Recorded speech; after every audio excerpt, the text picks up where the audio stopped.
প্রেমময় হজ আদায়ে বাংলাদেশ থেকে এখন পর্যন্ত ১৬৩টি ফ্লাইটে মোট ৬৩,২৫৬ জন হজ যাত্রী সৌদি আরবে এসে পৌঁছেছেন।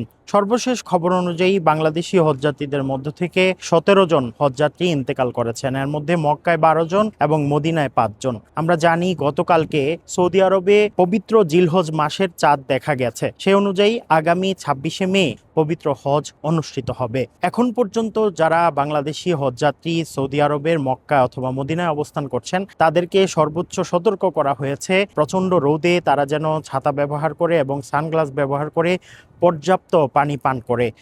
যারা এখন সৌদি আরবের মক্কা অথবা মদিনায় অবস্থান করছেন তারা বিভিন্ন দর্শনীয় স্থানগুলো ঘুরে দেখছেন এবং নবীজি সাল্লাল্লাহু আলাইহি সাল্লামের কবর জিয়ারত করছেন যারা মদিনায় আছেন, এবং সবচেয়ে বেশি গুরুত্ব দিচ্ছেন তারা নফল ইবাদতে। তো এই ছিল আমার কাছে মসজিদে নববীর সামনে থেকে সবশেষ খবর।